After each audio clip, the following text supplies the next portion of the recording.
പത്തനംതിട്ട പീഡനത്തിലെ ഏറ്റവും പുതിയ വിവരങ്ങൾ കൂടി പുറത്തുവരുന്ന 39 പേർ ഇതുവരെ അറസ്റ്റിലായി. ഇനിയും കൂടുതൽ അറസ്റ്റ് ഉണ്ടാകുമെന്നുള്ള വിവരങ്ങളാണ് ഏറ്റവും പുതുതായി നൽകാനുള്ളത്. വിവരങ്ങളുമായി ഇപ്പോൾ രാജ്കുമാർ ചേരുകയാണ്. രാജ്കുമാർ, ഇന്നലെ ഈ 39 പേർ അറസ്റ്റിൽ, 64 പേരാണ് കുട്ടിയെ ലൈംഗികമായി ഉപദ്രവിച്ചത്. അതിൽ 39 പേരാണ് നേരിട്ട് ലൈംഗികമായി ചൂഷണം ചെയ്തെന്നുള്ള വിവരങ്ങളാണ് നേരത്തെ പുറത്തു വരികയും ചെയ്തത്. ഈ 39 അറസ്റ്റിന് പിന്നാലെ ഇന്ന് വൈകിട്ടോടെ കൂടുതൽ അറസ്റ്റ് ഉണ്ടാകുമെന്ന് പോലീസ് തന്നെയാണോ പറഞ്ഞിട്ടുള്ളത്? ഈ അറസ്റ്റിൽ ആയവർ ആരൊക്കെയാണ്? അത് സംബന്ധിച്ച കൂടുതൽ വിവരങ്ങൾ നമുക്ക് ലഭ്യമാകുന്നുണ്ടോ?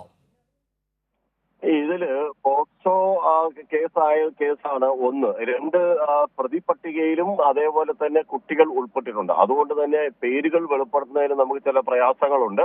അതേസമയം ഈ പോലീസിന്റെ ഔദ്യോഗികമായിട്ടുള്ള വാർത്താക്കുറിപ്പ് വരുമ്പോൾ മാത്രമേ പ്രായം തിരിച്ചിട്ടുള്ള പേരുകൾ, പ്രതികളുടെ പേരുകൾ നമുക്ക് ലഭ്യമാകൂ. അതുകൊണ്ടാണ് നമ്മളിപ്പോൾ പേരുകളൊന്നും പറയാത്തത്.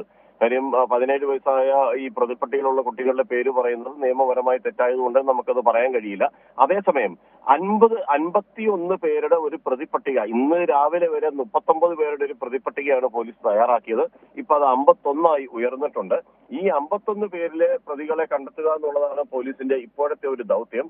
അതിന്റെ ഭാഗമായി ഇന്നലെ രാത്രിയും പലരെയും കസ്റ്റഡിയിലെടുക്കുകയും ചോദ്യം ചെയ്യുകയും അതേപോലെ തന്നെ ഈ കുട്ടി 2 3 വട്ടം കൊടുത്തുള്ള മൊഴി, ആ മൊഴിയിലുള്ള കാര്യങ്ങളിൽ സ്ഥലങ്ങൾ എവിടെയെല്ലാം വെച്ച് പീഡിപ്പിച്ചു, അത്തരം സ്ഥലങ്ങളെല്ലാം മനസ്സിലാക്കുന്നു, ക്രൈം സീൻസ് മനസ്സിലാക്കുന്നു, പ്ലേസ് ഓഫ് ഒക്കുറൻസ് എവിടെയാണെന്ന് പോലീസ് മനസ്സിലാക്കിക്കൊണ്ടാണ് ഇപ്പോൾ പന്തളം, മലയാറ്റുപുഴ അങ്ങനെ 2 പോലീസ് സ്റ്റേഷനിലേക്ക് കൂടി കേസ് വ്യാപിച്ചു.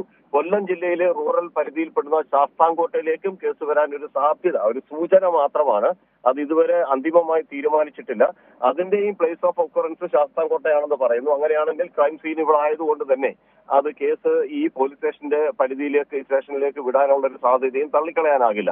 എന്തായാലും 39 പേരുടെ ഒരു അറസ്റ്റ് എന്ന് പറയുന്നതിലേക്കാണ് ഇപ്പോൾ എത്തിച്ചേർന്നിരിക്കുന്നത്. ശരി, രാജ്കുമാറാണ് വിവരങ്ങൾ നൽകിയത്. പത്തനംതിട്ട പീഡനത്തിൽ 39 പേരുടെ അറസ്റ്റ് പോലീസ് രേഖപ്പെടുത്തി. ഇനി കൂടുതൽ അറസ്റ്റുകൾ ഉണ്ടാകുമെന്നുള്ള വിവരങ്ങളാണ് രാജ്കുമാർ പങ്കുവച്ചത്.